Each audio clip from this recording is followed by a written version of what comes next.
chapitre 10. Alors, Rabbi Nathan nous raconte que Achar kach beshavuot shechalaz beyom revi'i v'chamishi amar Torah tfila lachabakuk.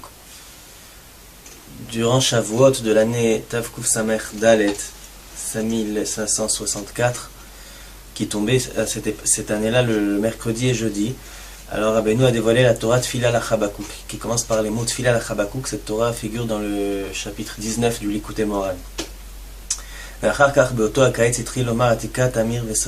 Et ensuite, durant cet été-là, suivant Shavuot, alors Rabbeinu a commencé à dévoiler la Torah 21 du Likutei Moharan, qui commence par les mots Atika, Tamir, Vesatim.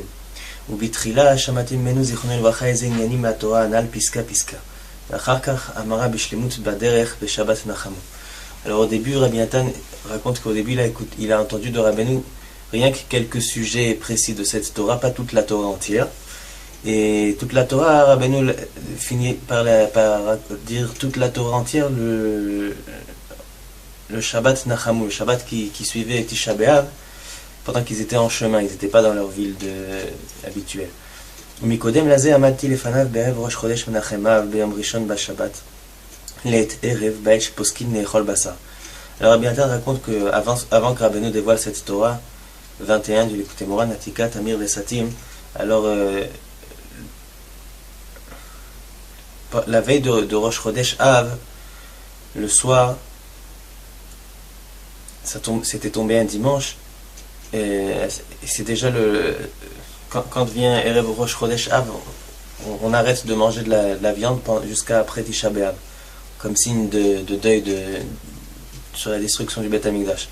Alors Rabbi Nathan raconte que c'était déjà le soir, ce dimanche soir, c'était la veille de Rosh Chodesh, à l'heure où on devait déjà arrêter de manger de la viande. Rabbi Nathan était auprès de Rabbeinu. Il raconte que Rabbeinu avait un air très redoutable et il était couché sur son lit, il s'est tué durant beaucoup de temps. Il restait couché il pensait ce qu'il pensait. On ne sait pas ce que Rabbeinu pensait. Il pensait des pensées sûrement très profondes sans rien dire. Rabbi Nathan raconte qu'il se tenait devant Rabbeinu tout ce temps, tout étonné et tout apeuré de cette situation où Rabbeinu avait l'air vraiment très frustré, et puis Rabbi Nathan attendait à côté de lui. Et je me suis tenu devant lui plusieurs heures. Et ensuite, au bout de quelques temps, après plusieurs heures, Rabbeinu a fini par parler et à lui raconter ce sujet-là, la chose qui suit. Rabbeinu Ana ve'amar, Rabbeinu a dit, Beze à Shabbat, donc on parlait de, ça s'est passé dimanche ça. Rabbeinu a raconté que ce Shabbat, c'était le jour d'avant, Bachiti me'od lifnei Hashem yitbarach. Rabbeinu a raconté qu'il avait pleuré beaucoup devant Hashem yitbarach durant ce Shabbat. Madua kol davar shani rotze la'asot ani muchach la'asoto b'msirat nefesh. שכל דבר שצריך לעשות בעבודת השם קשה וכבד עליו מאוד ואינו יכול לעשות כי אם במסירות נפש ממש. Alors, Rabbeinu a raconté à Rabbi Nathan qu'il avait pleuré devant Hachem beaucoup. Pourquoi? Il avait demandé à Hachem comment se fait-il que chaque chose que j'ai besoin, que j'ai envie de faire qui est liée à la Avodat Hachem, au service divin, chaque chose je dois vraiment sacrifier mon âme pour faire ça et faire preuve d'abnégation pour faire chaque chose qui est liée à la Gdusha, à la sainteté. Et sans ça, il n'arrive pas à faire quoi que ce soit dans la Avodat Hashem. Vesiper, shebekol yom, kishomer baboker verotze leitpalel, eno yachol liftor piv klal, ve'en lo bamei le'achiot et atzmo. Il a raconté Rabbeinu que tous les matins, au moment où il se prépare à faire la tefila du matin, il n'arrive pas du tout à ouvrir sa bouche pour prier.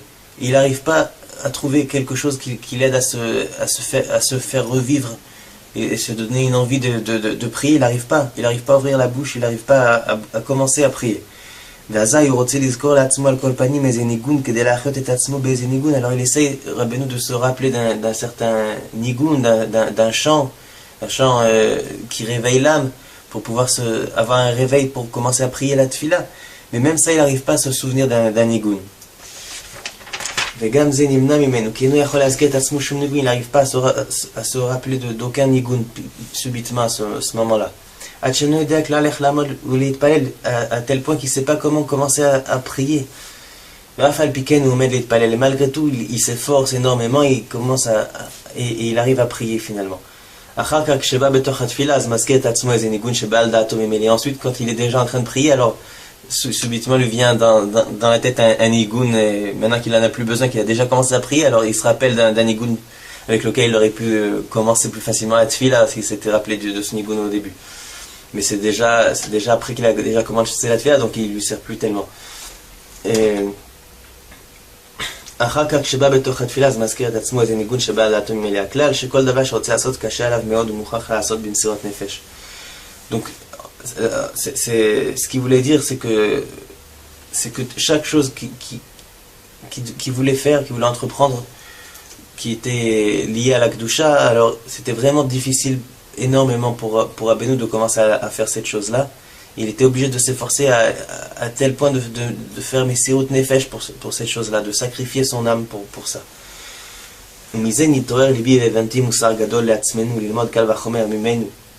Rabbi Natan raconte que de ce que Rabbeinu lui a dit là, alors il a commencé à comprendre et apprendre. Ça voulait en dire beaucoup pour nous-mêmes, pour lui, pour Rabbi Natan et pour nous aussi, qu'on peut apprendre d'un Kal Vachomer de Rabbeinu, on peut apprendre de cette attitude qu'avait Rabbeinu pour notre cas particulier. Combien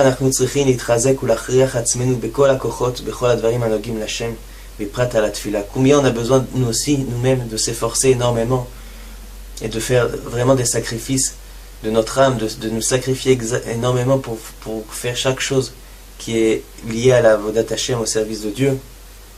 Et surtout quand il s'agit de faire la tfila, que des fois on n'a pas d'envie, de force de prier ou quoi, il faut vraiment faire Messirut Nefesh pour prier à Hashem. אלוהים צדיק קדוש ונורא כמותו היה צריך למסור נפשו כל כך על התפילה ועל כל דבר שבקדושה, והיה לו מיניות וכבדות כל כך קודם שעשה איזה דבר כנ"ל. קל וחומר ובנו של קל וחומר כמה וכמה אנו צריכים לטרוח ולהתייגע ולמסור נפשנו בכל יום. Parce que si déjà Rabbeinu, qui était un grand tzaddik, lui-même il avait besoin de s'efforcer de faire beaucoup de Messirut Nefesh pour chaque chose, même pour prier le matin, la tefila quotidienne, il avait besoin de faire beaucoup de Messirut Nefesh. Alors si Rabbeinu avait besoin de faire tout ça, autant d'efforcements pour faire des choses si simples comme la tefila, alors combien nous aussi on doit s'efforcer énormément et faire un Messirut Nefesh pour faire des mitzvot et des prières. Et surtout, plus particulièrement au moment de la tefila, qui au début, avant qu'on commence à prier, quand on s'apprête à prier, on a l'impression que c'est vraiment très lourd de prier pour la personne. Elle se dit, j'ai pas les forces maintenant de m'asseoir et de lire des heures comme ça dans le sidour ou de prier. La personne n'a pas tellement d'envie de prier. Il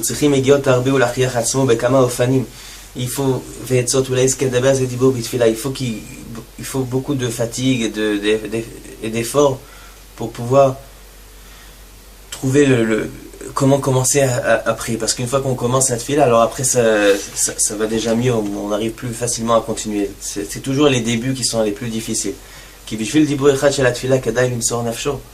Parce que en réalité, même pour dire une seule parole de tefila, ça vaut le coup déjà de faire beaucoup d'efforts pour pouvoir sortir ne serait-ce qu'un mot de la tefila.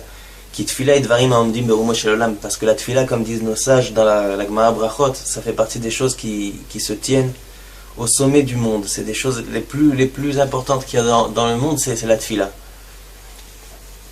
Voilà. Alors maintenant on est au chapitre 11, Yud Aleph, Ve'al siper lefanai ve'amar. Ensuite Rabbeinu a raconté à Rabbi Natan, Bezeh Shabbat, ce Shabbat qui était la veille quoi, de ce soir-là où Rabbeinu parlait avec Rabbi Natan. Alors Ikshu Kushia Lemala, Vani Amarté ala Tirutz. Alors Rabbeinu a raconté à Rabbi Natan que dans les cieux, ils ont posé une question.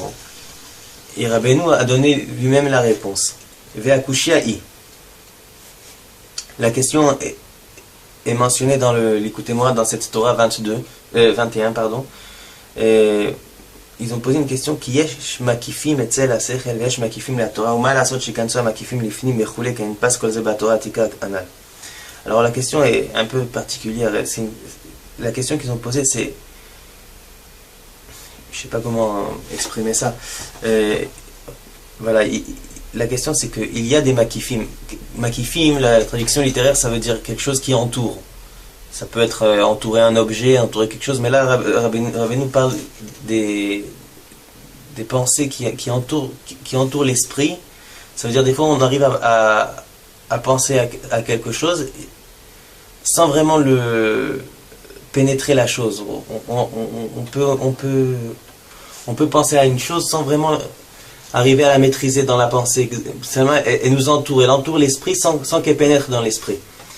Alors la question qu'ils ont posée, comment faire pour que ces pensées-là qui entourent l'esprit, qui sont pas à l'intérieur de l'esprit, que l'esprit n'arrive pas à les percevoir parfaitement, comment faire pour les faire pénétrer dans l'esprit? Et pareil dans la Torah, des fois quand on étudie la Torah, alors on pense des pensées de Torah qu'on n'arrive pas vraiment à capter correctement, seulement on arrive à les apercevoir d'une manière abstraite, c'est sans vraiment comprendre exactement la chose. Alors la question qu'ils ont posée, comment faire pour que ces pensées de Torah puissent pénétrer dans l'esprit, dans la Torah, et qu'on puisse les maîtriser plus nettement. Alors Rabbeinu avait donné une réponse. Cette réponse figure dans toute la Torah de 21 de Rabbeinu qu'il a dévoilé. C'est une longue réponse sur cette question qui finalement en résumé veut dire que c'est par le fait de sanctifier les 7 nérotes de la Ménorah. Rabbeinu nous appelle ça les 7 nérotes, ça veut dire les 2 yeux, le nez, les 2 narines, la bouche et les oreilles. En sanctifiant tous ces membres, alors on arrive à faire rentrer tous ces makifim à l'intérieur de l'esprit. Alors Rabbeinu a raconté ça à Rabbi Nathan. Ensuite Rabbi Nathan raconte qu'il s'est tenu devant Rabbeinu jusqu'à après le coucher du soleil.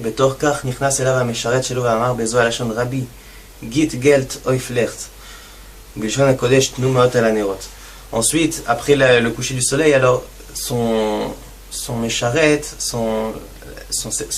la personne qui servait Rabbeinu, le shamash de Rabbeinu, est rentré dans la pièce et il a demandé à Rabbeinu de lui donner de l'argent pour acheter les bougies, des bougies, pour acheter des bougies, pour allumer des bougies. Ana v'amar elai, Hashamata mashu omer. Alors Rabbeinu s'est tourné vers Rabbi Nathan et il a dit, est-ce que tu entends ce que dit cette personne? Gam etzet tizkor. Même ça, il lui dit, rappelle-toi bien de ce qu'il vient de dire. Parce que même ce qu'il vient de dire, c'est aussi une réponse sur la question qu'ils ont posée dans les cieux. Il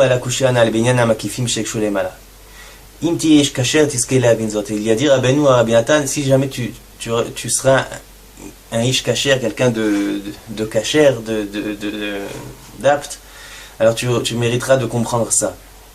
Rabbi Nathan raconte qu'il a déjà commencé à comprendre un petit peu comment c'était relié cette chose-là, cette discussion avec le shamash de Rabbeinu, avec la question qu'ils ont posée dans les cieux, comment faire entrer les makifim à l'intérieur du sechel, de l'esprit. Voilà, Bezrat Hashem, la suite la prochaine fois.